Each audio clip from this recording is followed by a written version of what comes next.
Jadi sebetulnya potensi ini cukup menjadi andalan dari Provinsi Jawa Timur untuk membiayai pembangunan. Artinya sumber pendapatan yang utama, yang paling signifikan kita dapatkan itu memang dari pajak kendaraan bermotor. Kemudian indikatornya salah satunya adalah target kita. Misalnya kita menentukan target 7,3 di APBD tahun 2024. Capaiannya pasti akan melebihi dari target. Itu kan menunjukkan bahwa tingkat kesadarannya cukup bagus. Nah, karena tingkat kesadarannya cukup bagus, kita berupaya untuk memberikan pelayanan yang paling baik di masyarakat. Salah satu inovasi yang sudah beberapa tahun ini dilaksanakan oleh Bapenda Jawa Timur itu adalah membayar pajak cukup dari rumah. Jadi pakai gadget atau HP kita itu bisa.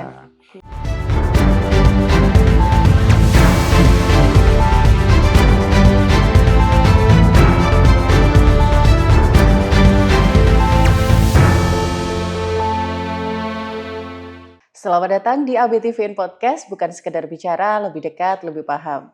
Nah, untuk episode kali ini kita membahas soal optimalisasi pelayanan pajak kendaraan bermotor. Kalau ngobrolin soal PKB, pajak kendaraan bermotor ini menjadi salah satu pendapatan utama dari pendapatan asli daerah, begitu ya. Jadi ketika kita tahu ya bahwasanya setiap rumah, setiap keluarga itu pasti punya kendaraan bermotor, sehingga ini menciptakan kenaikan persentase kepemilikan kendaraan bermotor setiap tahunnya begitu. Nanti kita akan tanya sebetulnya untuk di Provinsi Jawa Timur itu setiap tahunnya itu ada peningkatan berapa persen sama narasumber kita, dan tentunya adanya meskipun pajak kendaraan bermotor ini menghasilkan pendapatan asli daerah, tapi ada beberapa tantangan seperti halnya mungkin dari kesadaran masyarakat untuk membayar pajak ini masih kurang, kemudian juga ada kebocoran begitu. Nanti di sini kita akan bahas juga bersama dengan narasumber yang sudah hadir di samping saya. Beliau merupakan anggota Komisi C DPRD Provinsi Jawa Timur dari Dapil Jatim 11. Wilayah Madiun Nganjuk dari fraksi PDI Perjuangan. Kita sapa dulu, beliau adalah Pak Ristu Nugroho ST. Apa kabar Pak Ristu? Alhamdulillah baik Mbak. Baik ya sehat. Pak ya, sehat Alhamdulillah. Sebetulnya Pak ya, ketika saya masuk ke sini, itu merasa takjub sama bangunannya yang serba kejawen gitu konsepnya ya. Kemudian juga saya sempat diceritain sama teman-teman yang sempat datang ke sini waktu itu katanya di sini memang dikhususkan untuk kegiatan masyarakat begitu ya Pak ya. Bisa nggak sih Pak, karena ini kan gelap ya, jadi saya mungkin akan nggak bisa keliling kayak teman-teman kemarin gitu. Di sini tuh apa aja bentuknya Pak? Jadi bangunan ini semacam rumah aspirasi lah, bisa dikatakan seperti itu. Kita memberikan berbagai fasilitas yang tujuannya untuk memudahkan masyarakat ketika membuat kegiatan-kegiatan atau kreasi-kreasi yang membutuhkan tempat yang memadai. Sehingga di sini ada misalnya ada pendopo yang cukup lumayan besar. Ini bisa untuk kegiatan misalnya untuk kegiatan senam, untuk kegiatan event-event skala kecil, untuk kemudian kegiatan anak-anak dan seterusnya bisa. Kemudian kalau membutuhkan misalnya ruang yang tertutup, ada aulanya, itu biasa digunakan untuk pelatihan, kemudian untuk sarasehan, kemudian untuk kegiatan-kegiatan yang sifatnya tertutup itu bisa. Kemudian ada juga lapangan kecil yang kita siapi panggung permanen.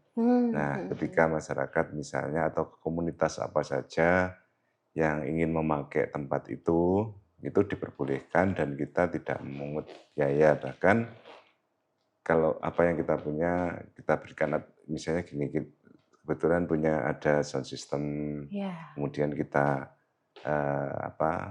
bantu dengan itu sehingga mereka merasa merasa ada kemudahan ketika melakukan kegiatan-kegiatan itu.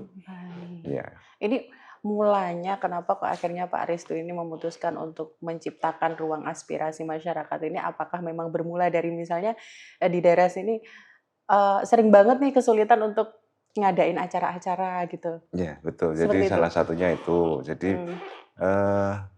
banyak komunitas atau warga masyarakat yang ingin menyelenggarakan kegiatan, tetapi terbentur masalah tempat, ya, tempat Hmm. yang memadai atau kemudian dipandang biayanya nggak terlalu mahal. Kan kalau di luar harus mendirikan panggung, Ya. kemudian mungkin harus menyiapkan macam-macam lah. Hmm. Tetapi di sini memang kita setting agar ketika melaksanakan kegiatan itu mereka tidak mengeluarkan banyak biaya. Hmm.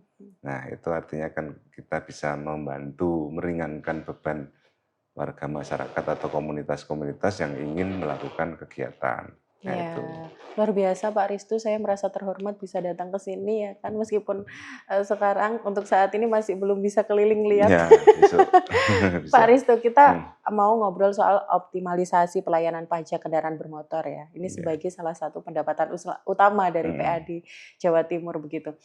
Ketika kita ngobrolin soal kendaraan bermotor, ini ya. kalau di Provinsi Jawa Timur kan tentu mesti ada kenaikan setiap tahun ya Pak ya? Ya, jadi sebetulnya potensi ini cukup menjadi andalan dari Mm, Provinsi Jawa Timur untuk membiayai pembangunan. Artinya sumber pendapatan yang utama, yang mm, paling signifikan kita dapatkan itu memang dari pajak pajak. kendaraan bermotor. Ketika sebelum Undang-Undang Nomor 1 Tahun 2022 tentang HKPD yang hubungan pembagian keuangan antara pemerintah pusat dan daerah, ini memang kita memperoleh pendapatan yang cukup besar dan setiap tahun meningkat. Hmm, Setelah diberlakukan tahun 2025 ini otomatis turun. Jadi karena pembagiannya yang dulu itu, kan itu harus dibagi. Jadi ya, pajak kendaraan bermotor itu tidak hanya untuk provinsi, yang pemungutnya memang dari provinsi. Pemprov, tetapi kemudian nanti akan dikembalikan, ditransfer ke daerah kabupaten kota. Mm, Sekian persennya. Dulu mungkin sekitar 30%, 70%. Yang 70% ke provinsi, yang 30% ke ke daerah. kabupaten kota. Namun setelah berlakunya undang-undang itu, mulai tahun 2025, Hmm, itu kondisinya berbalik. Kita hanya mendapatkan 34, persen. kalau nggak 36%, Hmm, yang besar justru ke kabupaten, tapi hmm, pemungutnya tetap provinsi. Nah, sehingga dengan kondisi ini pasti berdampak pada penurunan pendapatan dari Provinsi Jawa Timur. hmm. Jadi di tahun 2024 itu kita mentargetkan pendapatan dari sektor pajak kendaraan bermotor itu sekitar 7,3 triliun Hmm. sebelum perubahan anggaran. Tetapi setelah berlakunya undang-undang itu undang-undang di tahun 2025 ini akhirnya turun targetnya menjadi Hmm. 4,5 triliun di Ya. tahun 2025. Mhm. Sebetulnya trennya positif dulu. Mhm. Nah, otomatis kita pendapatan kita berkurang. Tetapi apapun kita harus mengoptimalkan Pelayanan. PKB itu atau Mhm. pajak kendaraan bermotor itu karena memang itu juga meskipun mengalami penurunan tetapi itu masih merupakan Sumber salah satu utama. andalan kita dalam Mhm. memperoleh pendapatan untuk membiayai pembangunan di Jawa Timur. Tuh. Berarti dibalik sekarang ya, provinsi 36, Ya, kemudian di kabupaten kota jauh lebih banyak 64 ya. begitu ya. Ini kalau untuk trennya di Provinsi Jawa Timur Pak Hmm. Risto, ini kan em, tidak apa ya, tidak menutup kemungkinan ada beberapa yang tidak taat pajak begitu. Ini kalau Ya, untuk di Provinsi Jawa Timur kesadaran mereka seperti apa, Pak? sebetulnya kesadaran masyarakat di Jawa Timur ini kami rasa cukup bagus. Mhm. Asalkan kondisi ekonominya stabil atau Stabil. pertumbuhan ekonominya baik. Mhm. Nah, kondisi ini kemarin pada saat COVID, nah, karena kondisi ekonomi masyarakat kan waktu itu Menurun ya drastis menurun, ya? pertumbuhan ekonomi kan minus.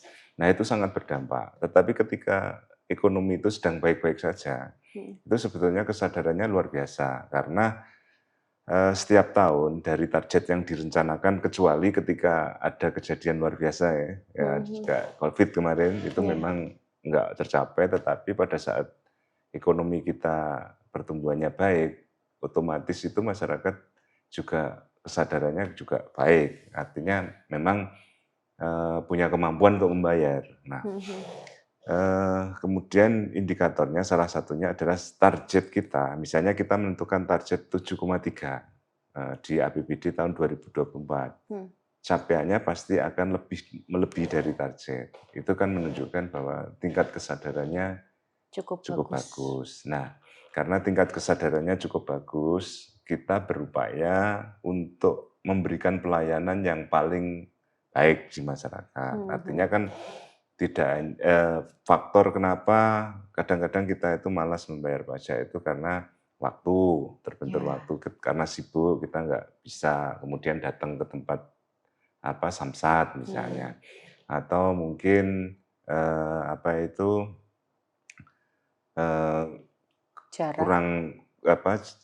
kurang dekat jaraknya lah misalnya, terlalu jauh lah misalnya, terlalu jauh kok. Misalnya di pegunungan katakanlah, ada Madiun itu kan daerah pegunungan. Kalau mau datang ke kota kan memakan waktu yang cukup lama, akhirnya males. Nah, disinilah diperlukan inovasi dari Bapenda yang dalam hal ini adalah OPD yang bertugas untuk memungut pajak untuk kendaraan bermotor, itu melakukan inovasi-inovasi, memberikan pelayanan terbaik agar kemudian masyarakat yang sudah sadar pajak ini kemudian semakin dipermudah, semakin diberikan pelayanan sehingga mereka juga merasa senang. Gitu. Oke, ini berarti sudah menerapkan digitalisasi juga, begitu Ya, ya? betul. Jadi kalau misalnya soal waktu dan juga jarak ini sudah bisa teratasi begitu loh Pak Rizky. Salah satu inovasi yang sudah beberapa tahun ini dilaksanakan oleh Bapenda Jawa Timur itu adalah membayar pajak cukup dari rumah. Jadi pakai gadget atau HP kita itu bisa. Nah, jadi namanya e-channel. E-channel itu bisa dilakukan melalui misalnya di marketplace gitu bisa, kemudian di toko-toko modern itu bisa, kemudian bisa juga lewat HP kita sendiri kalau di situ ada aplikasi m-bankingnya itu bisa, atau bisa lewat Bank Jatim juga bisa. Jadi mudah sekali sebetulnya, cuman belum mungkin secara masif tersosialisasi. Nah, mungkin juga ini sebenarnya cara yang paling mudah menurut saya, tetapi tidak semua orang kan bisa menggunakan itu. Betul. Nah, kadang-kadang masih memilih untuk datang langsung ke samsatnya. Nah, untuk yang masyarakat yang mungkin belum begitu paham menggunakan aplikasi melalui e-channel, terutama yang generasi sudah bukan generasi milenial. Nah, ini ini kita sediakan juga yang namanya samsat keliling. Jadi tidak harus datang ke ke samsat, tetapi jemput bola. Petugasnya nanti akan ke lokasi-lokasi strategis yang biasanya banyak dikunjungi masyarakat. Nah, di situ akan memberikan pelayanan. Kemudian juga ada samsat-samsat unggulan atau samsat bantuan. Ada beberapa titik-titik samsat yang khusus hanya untuk pembayaran pajak itu ada. Macam-macam lah inovasi, dan dengan inovasi itu alhamdulillah target setiap tahunnya dari yang ditentukan itu selalu bisa terlampaui. Itu dulu ada kesulitan nggak sih Pak? Misalnya begini kan Pak Ristu bilang tadi kan masyarakat ini kan tidak hanya anak-anak muda seperti saya yang kemudian open mind soal digitalisasi, kemudian mungkin ada beberapa pihak yang masih nyaman dengan cara konvensional yang dulu, gitu kan? Itu bagaimana kemudian meyakinkan mereka begitu loh Pak? Ini tuh sudah ada digitalisasi, sudah sangat dimudahkan. Mau nanti rumah di pegunungan, di ujung mana gitu, nggak harus. Misalnya kalau samsat keliling kan mungkin untuk wilayah-wilayah seperti itu, apakah sudah masuk ke sana, Pak Ristu? Kalau samsat keliling itu masuk ke segala wilayah. Jadi secara bergiliran, mungkin hari ini ditempatkan di sini, kemudian hari berikutnya di sini, dan sudah seperti terjadwal gitu. Kemudian memang kendalanya kalau yang e-channel ini, kalau generasi tua, ya, generasi yang sudah sudah mungkin apa istilahnya Sulit untuk menerima. baby boomer ya. Nah itu kan mereka belum familiar dengan era sekarang. Digital, Nah, ya. artinya digital kan nggak familiar. Kadang-kadang WA aja susah, apalagi buka aplikasi. Ya. Kan mesti harus ada pelayanan yang pendekatannya ke arah generasi itu. Tapi yang muda-muda ini ya kita tawarkan dengan e-channel-nya. Nah, e-channel itu salah satu kendala itu kadang-kadang masyarakat apakah dengan membayar ini sudah sah. Karena kan biasanya kan kalau dia buktinya gimana, itu juga sudah disediakan fasilitas bahwa itu cukup artinya sah sebagai bahwa telah membayar pajak. Nah, ketika misalnya ada operasi gabungan, cukup menunjukkan itu ya sudah, berarti sudah membayar pajak kan gitu.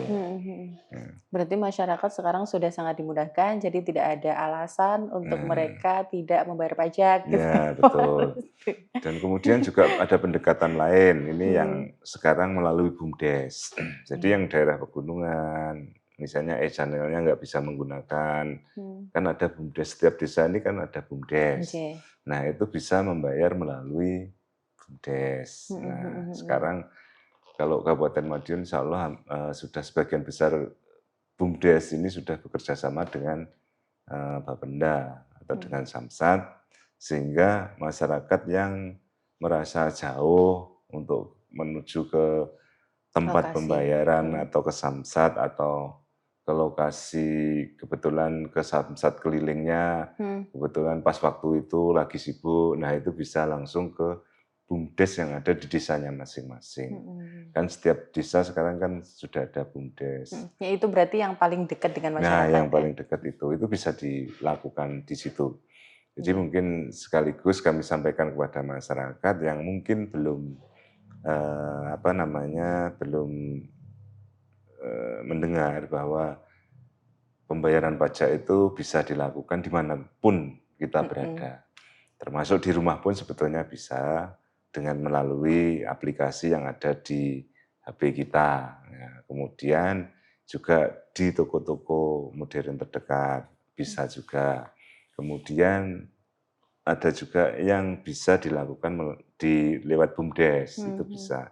Nah ini masyarakat mungkin sebagian sudah tahu, sebagian juga mungkin masih belum.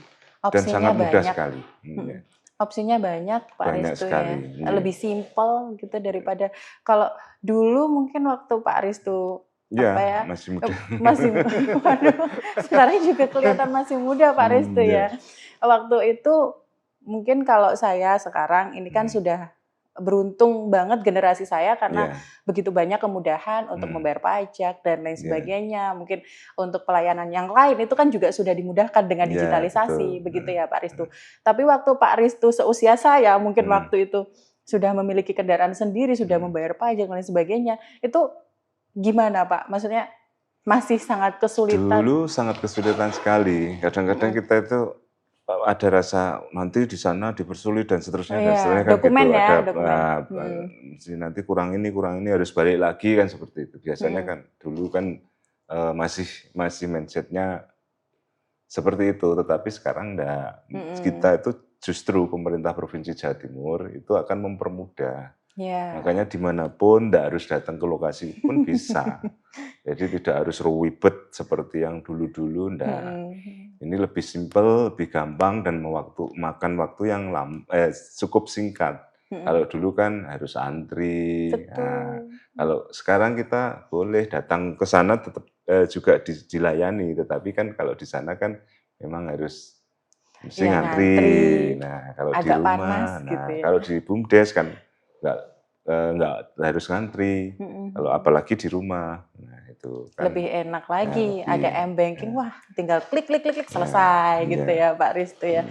Pak Ristu, kita kan masih misalnya di daerah-daerah pedesaan itu kan masih kita temukan kayak kendaraan-kendaraan apa ya?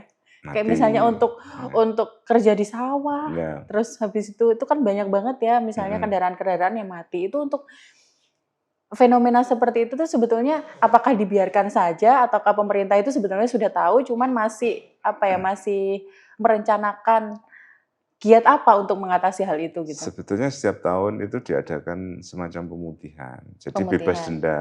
Misalnya 2 tahun tidak, membayar pajak, Mhm. kemudian ingin kebetulan punya uang dan ingin membayar pajak itu, kita punya program Hmm.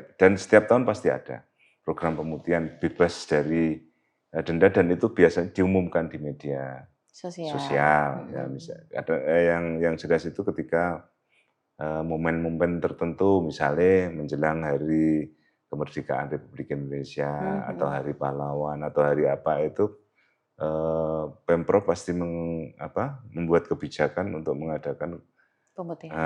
kemudahan dengan misalnya pemutihan, bebas dari denda untuk masyarakat yang kebetulan motornya atau sepeda motornya itu sudah Mati 2 tahun, bertahun-tahun. 3 tahun mati pajak itu bisa.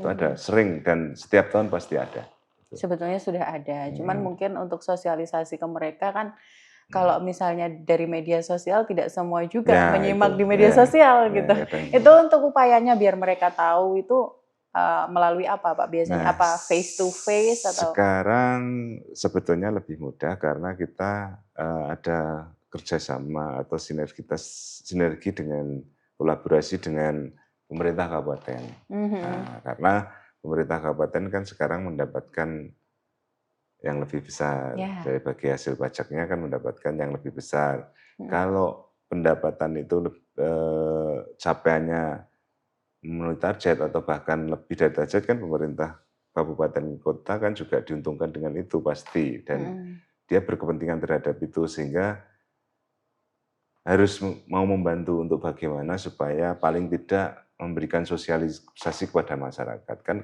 pemerintah kabupaten itu kan punya perangkat, yang desa, ada di daerah mhm, termasuk misalnya pemerintah desa mhm, dan seterusnya. Ini kan bisa nanti dilewatkan pemerintah desa ya, melalui ketika ada musyawarah-musyawarah atau rapat-rapat di tingkat desa dengan mhm, mengundang masyarakat itu kan disampaikan juga mhm, bahwa ini ada program ini itu disampaikan sehingga masyarakat luas bisa tahu tidak mhm, hanya yang anak-anak muda atau masyarakat yang sering melihat informasi melalui medsos tetapi yang mungkin awam atau tidak familiar dengan medsos itu juga mhm, bisa mendengar lewat pengumuman atau apa yang disampaikan oleh RT, perangkatnya, nah Pak mhm, RT-nya bahwa ini ada ini dan seterusnya.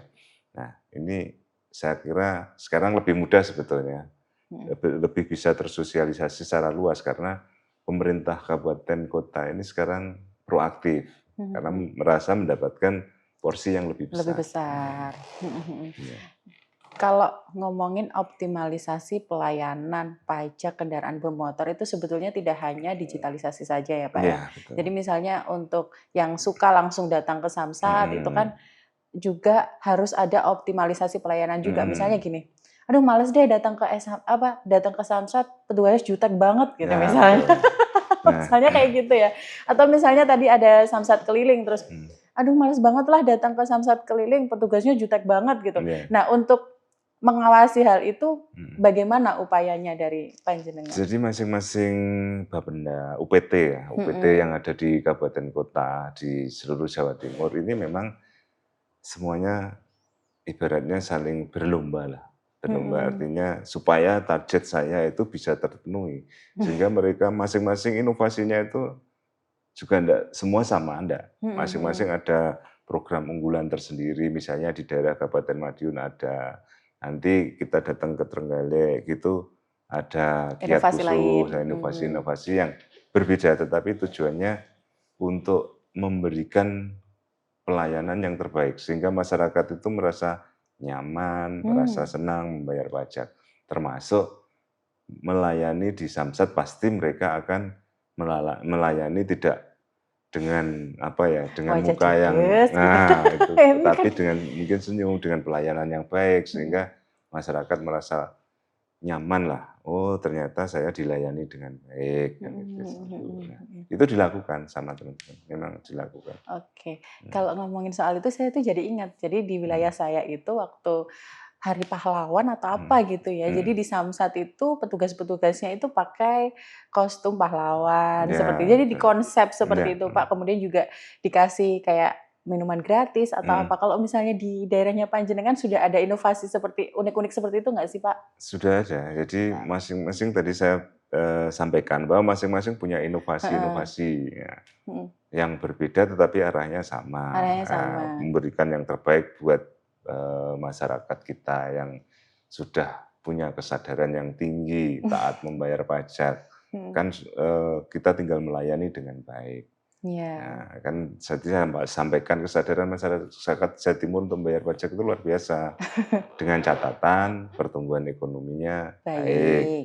Makanya tugasnya Pemprov juga demikian, supaya masyarakat kesadarannya tinggi, ya bagaimana pemerintah Provinsi Jawa Timur itu berupaya untuk supaya ekonomi di Jawa Timur itu tumbuh dengan baik. Ya, Nah, tetap kalau stabil tumbuh juga. dengan baik nanti pasti akan berdampak masyarakat, ya tentunya akan punya kesadaran yang tinggi untuk membayar itu. Mhm Nah, mhm. sebenarnya ada hubungan Iya, sama sebab akibat, perkembangan timbal balik perekonomian. saling terkait seperti itu. Mhm Toh mhm. sebetulnya memang pajak itu juga digunakan untuk membiayai hasilnya, itu merupakan menjadi pendapatan Provinsi Jawa Timur Mhm. dan itu digunakan ya untuk membiayai pembangunan, termasuk di bidang pendidikan, di bidang kesehatan, infrastruktur, pertanian, macam-macam lah. Mhm mhm. Itu sumbernya ya Dari salah satunya PKB. dari itu, semakin banyak pendapatan berarti eh, programnya Mhm. akan semakin lancar. Nah, pembangunan akan semakin baik kan. Mhm. Jadi hubungan itu memang hubungan gotong royong lah, ibaratnya gotong royong antara pemerintah dan masyarakat. Gitu. Mhm mhm.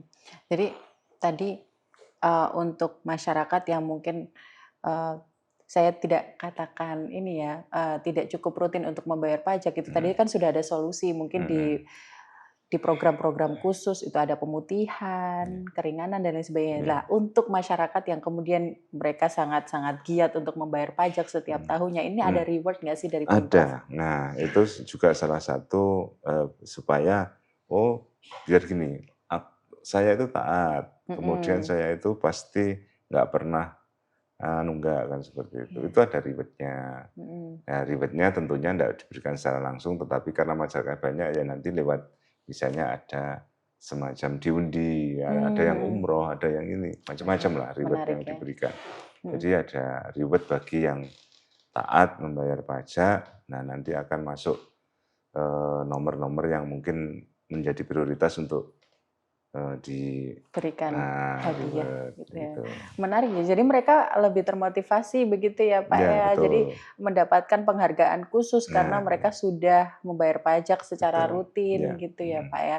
Pak ini karena kita bicara soal tidak hanya soal optimalisasi Hmm, pelayanan, kalau kita ketahui sudah ada banyak program yang mempermudah mereka untuk hmm, membayar pajak mulai dari digitalisasi, ya, peningkatan SDM di Samsat, hmm, program-program yang menarik seperti pemutihan dan hmm, juga ada reward untuk hmm, mereka. Jadi saya katakan tidak ada alasan untuk tidak membayar pajak, tapi masih ada oknum yang tidak tertib begitu. Mungkin hmm. di kesempatan kali ini Panjenengan bisa memberikan apa ya pesan untuk mereka, Nah, Pak jadi Rizky. taat membayar pajak itu adalah sebuah bentuk sumbangsih kita kepada Mhm. daerah kita. Ya. Karena nanti apa yang kita sumbangkan itu juga kembalinya juga untuk kita semuanya. Mhm. Artinya untuk pembangunan masyarakat di Jawa Timur. Nah, dengan kemudahan-kemudahan yang diberikan oleh pemerintah Jawa Timur, termasuk bisa membayar pajak di rumah, bisa membayar pajak di kantor desa atau kantor Mhm. kelurahan, melalui BUMDesnya, bisa ke Bank Jatim, Mmm. bisa ke toko-toko modern yang ada di dekatnya, banyaklah. Kemudian ada samsat keliling, kemudian juga ada program-program unggulan yang lain yang hasil inovasi dari kawan-kawan Bapenda. Ini tentunya, nah karena sudah diberikan pelayanan terbaik ya Tolong sudah imbal baiknya ya. seharusnya kita dengan sukarela nanti apa taat atau sadar membayar pajak. Taat. Gitu. Ya, penekanannya itu tadi ya Pak, Hmm. ketika mereka kemudian membayar pajak secara rutin itu juga tidak hanya mungkin mendukung infrastruktur jalan, nggak hanya itu doang gitu Ya, betul. terfokusnya, tapi ada banyak yang terbantu mulai dari Ya, pendidikan, betul. pertanian dan lain sebagainya begitu ya Pak? Nah, jadi pendapatan itu bukan hanya difokuskan untuk membangun jalan, bukan, Betul. tetapi semua program. Jadi Mhm. bukan pendapatan dari kendaraan bermotor nanti untuk Jalan aja jalan, gitu. bukan. Tetapi itu dikumpulkan menjadi satu, Mhm. nanti akumulasinya misalnya dari pajak kendaraan bermotor, dari pajak bahan kendaraan, pajak BBM, Mhm. bagi hasil BBM, dan seterusnya. Nah itu dikumpulkan, nah kemudian baru untuk membiayai semua program pembangunan. Itu. Ya, baik. Berarti dari perbincangan kita tadi saya dapat kesimpulan bahwasanya sudah dari pemerintah provinsi itu sudah sangat getol banget untuk membuat berbagai kemudahan bagi Ya. masyarakat untuk membayar Hmm. pajak, mulai dari digitalisasi dan lain sebagainya. Dan ketika mereka membayar pajak, itu pun dananya itu tidak hanya sekedar untuk perbaikan jalan, tapi Ya. juga menyentuh dunia pendidikan, kemudian juga bantuan sosial ya Pak ya? Ya, betul. Bantuan sosial, kemudian pertanian, banyak sektor yang akhirnya terbantu dari situ begitu dan Ya. ini berkaitan dengan peningkatan perekonomian gitu ya Ya, Pak Ristu ya. ya. Pak Ristu terima kasih banyak atas waktunya hari ini. Ya, sama-sama. Semoga apa yang kita bincangkan, apa yang menjadi pesan dari Pak Ristu untuk masyarakat bisa menyadarkan mereka untuk tetap wajib membayar pajak, tertib membayar pajak seperti itu Pak Ristu ya. Ya. Dan saya tunggu kesempatannya untuk bisa keliling di sini. Ya, Di monggo wilayahnya silakan. Panjenengan ya. Next time sepertinya ya Pak ya. Oke, baik itu perbincangan kita bersama dengan Pak Ristu Nugroho. Beliau merupakan anggota Komisi C DPRD Provinsi Jawa Timur dari Dapil Jatim 11 membawai wilayah Madiun Nganjuk yang membicarakan soal optimalisasi pelayanan pajak kendaraan bermotor. Saya Eva Danika pamit. Bye-bye.